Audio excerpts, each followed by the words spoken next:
दोस्तों जियो financial service limited की बात करें तो यहाँ पे दो बड़ी गुड न्यूज़ निकल के आ रही है। एक तरफ तो जियो फाइनेंशियल में प्रमोटर ने अपनी होल्डिंग को बढ़ा दिया है, यानी निवेशकों के लिए एक भरोसे का सौदा कह सकते हैं। जहाँ पे प्रमोटर किसी कंपनी में अगर होल्डिंग लगातार बढ़ा रहे तो इससे बात समझ में आ रही है कि ये जो प्राइस है यह बिल्कुल फेयर है, क्योंकि इसी प्राइस के आसपास देख सकते हो कि प्रमोटर अपनी निवेश को बढ़ा रहे। दूसरी तरफ देखें तो यहाँ पे कंपनी ने अब बीमा क्षेत्र में कदम रख दिया है। अलायंस के साथ मिलकर इंश्योरेंस सेगमेंट में नई कंपनी शुरू कर दी है। तो बड़ी गुड न्यूज़ है, बिजनेस लगातार ग्रो कर रहा है। और इसके बीच में कंपनी ने अपना क्वार्टर 4 का रिजल्ट भी डिक्लेयर किया। रिजल्ट थोड़ा-सा कमज़ोर कुछ मायनों में देखने को मिल रहा है, लेकिन ओवरऑल प्रदर्शन अच्छा है, बिज़नेस लगातार ग्रो कर रहा है। और अब मार्केट एक्सपर्ट क्या कह रहे हैं इस रिजल्ट को लेकर, मोतीलाल ओसवाल ने अपनी राय रखी है। उन सारी बातों को जानेंगे इस वीडियो के माध्यम से। लेकिन फ्रेंड्स, उससे पहले अगर आप पहली बार हमारे चैनल पे आए तो चैनल को सब्सक्राइब कर दीजिए, एक बेल आइकॉन दबा दीजिए ताकि जब भी नया वीडियो बने पहला नोटिफिकेशन आपको मिले। वीडियो पसंद आए लाइक से जरूर कीजिए। चलो फ्रेंड्स, वीडियो स्टार्ट करते हैं। मैं हूँ आपका दोस्त एस बी दवे और हमारे अपने चैनल ऑनलाइन कमाई में आपका बहुत बहुत स्वागत है। तो सबसे पहले जियो फाइनेंशियल सर्विस लिमिटेड के कारोबार की बात करें तो 238 पर क्लोजिंग थी। 1.57% की यहाँ पे तेजी देखने को मिली। तो कल की क्लोजिंग 234 पर थी और आज बिल्कुल वहीं पर फ्लैट शुरुआत हुई 234 पर। इंट्राडे का लो देखो तो 234 के आसपास ही था, लेकिन इसको हल्का सा आप रेड कह सकते हैं क्योंकि क्लोजिंग जो थी 234.75 के आसपास थी। यहाँ पे 234.55 का लो बना है, मतलब हल्का सा रेड हुआ है, लेकिन खरीदारी अच्छी देखने को मिली और उसकी वजह से स्टॉक 241 तक चला गया। तो 223 का इसने लो बनाया हुआ, अभी फिलहाल देखिए रिसेंटली इसका 223 का लो बना था, वहाँ से फिर रिकवरी की संभावना बनने लगी है। वैसे हाई जो है 338 का 52 वीक का, स्टॉक उससे नीचे है। फिलहाल कंपनी का मार्केट कैप 1.52 लाख करोड़ के आसपास है।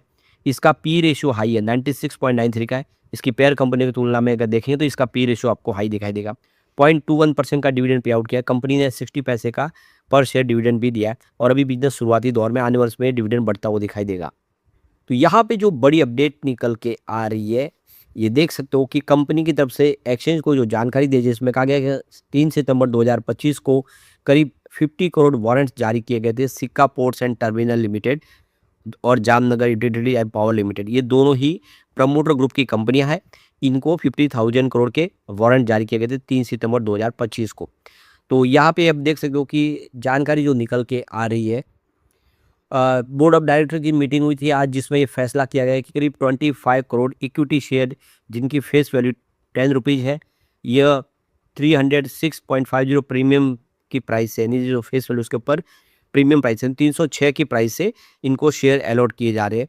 तो ये जो वारंट्स जारी किए गए थे, उस वारंट्स के बदले में कंपनी ने अब इनको शेयर अलॉट कर दिए गए हैं, यानी अब प्रमोटर की होल्डिंग यहाँ पे बढ़ गई है। तो यहाँ पे अगर हम बात करें कंपनी के प्रमोटर ग्रुप से, सिक्का ports and terminal limited company, जिसके पास पहले देखें तो जो शेयर है अब 6 करोड़ 85 लाख थे। अब होल्डिंग की बात करें उनकी कंपनी के अंदर जियो फाइनेंशियल में 1.0% थी। अब अलॉटमेंट यहाँ पे देखो कि 12 करोड़ 50 लाख शेयरों का और अलग से हुआ है। तो अब देख सको कि टोटल 19 करोड़ 35 लाख शेयर इनकी हो चुके हैं। इसका मतलब उनकी अब होल्डिंग कंपनी के अंदर 2.93% हो चुकी है।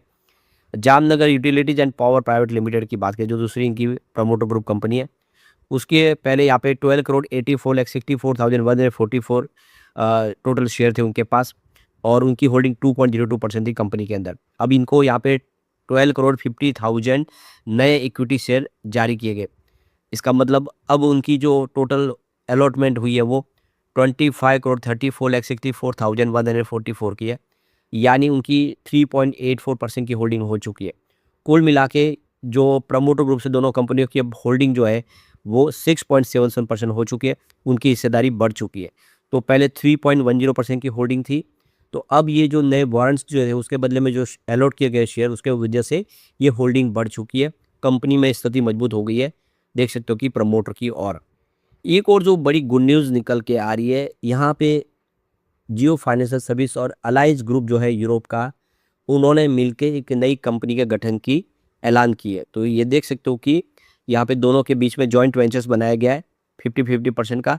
कंपनी जनरल इंश्योरेंस के बिजनेस में एंट्री करने जा रहे हैं। इससे पहले आप देखें तो इन्होंने जो कंपनियों के इंश्योरेंस के लिए बिजनेस शुरू किया था, अब ये जनरल इंश्योरेंस का बिजनेस है जो दोनों मिलके करेंगे, इसमें काफ़ी सारी संभावना है।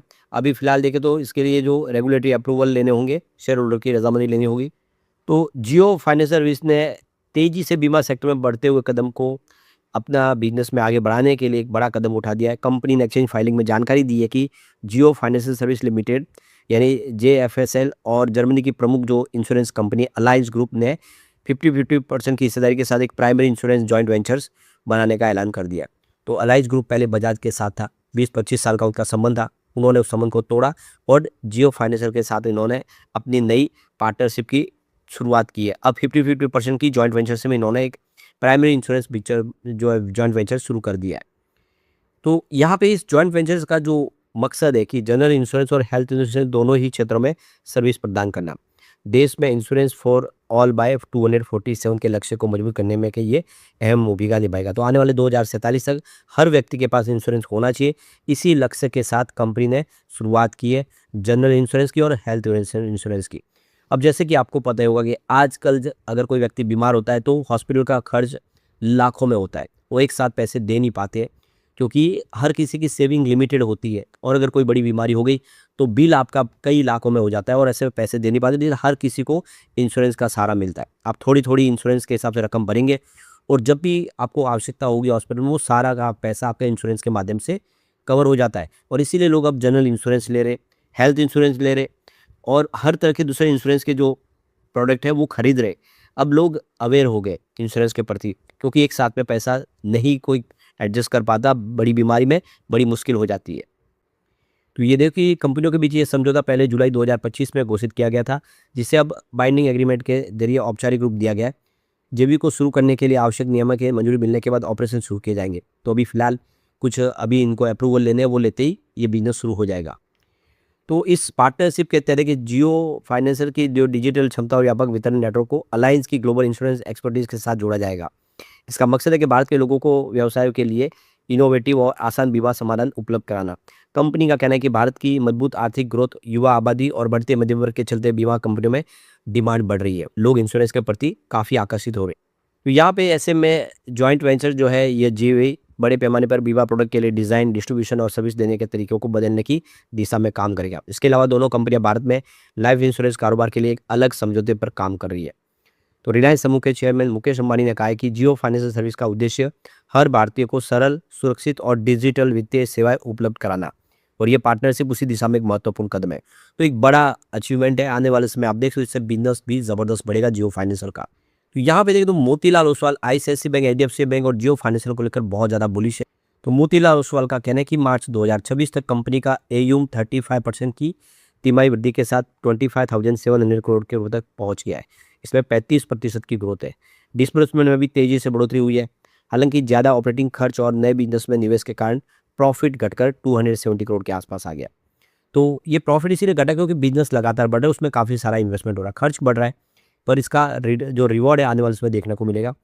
तो इसके बावजूद भी ब्रोकरेज हाउस को उम्मीद है कि फाइनेंस 2026 से 28 के बीच में कंपनी की जो एसेट और कमाई में तेजी से कंपाउंड ग्रोथ देखने को मिलेगी। यानी अब जो इन्वेस्टमेंट किया जा रहा है उसका नतीजा देखने को मिलेगा, तब रिजल्ट बेहतर होंगे और ऐसे में हम उम्मीद करेंगे कि आने वाले समय में जियो फाइनेंशियल बहुत अच्छा कर सकता है। रेवेन्यू की बात हो, कंपनी ने बहुत अच्छा किया। मार्च 2025 में 518 करोड़ का रेवेन्यू था, वो इस बार 1020 करोड़ तक पहुंचा है। लगभग डबल हो गया है रेवेन्यू कंपनी का। प्रॉफिट में जरूर कमी रही है। मार्च 2025 में 316 करोड़ का प्रॉफिट था, इस बार 26 में 272 करोड़ के आसपास थोड़ा प्रॉफिट गिरा क्योंकि कंपनी ने अपने बिजनेस के लिए खर्च बढ़ा दिए। लेकिन ये सारी बातें पॉजिटिव और आने वाले समय ये कमाल कर सकते। लेकिन फ्रेंड्स, कोई भी इन्वेस्टमेंट करने से पहले अपने फाइनेंशियल एडवाइजर से एडवाइस ले ले या आप लोग खुद का रिसर्च करें, क्योंकि मैंने वीडियो आपके एजुकेशनल पर्पज़ के लिए ही बनाया। वीडियो पसंद आए तो लाइक से जरूर कीजिए और चैनल को सब्सक्राइब कर दीजिए। Thank you friends.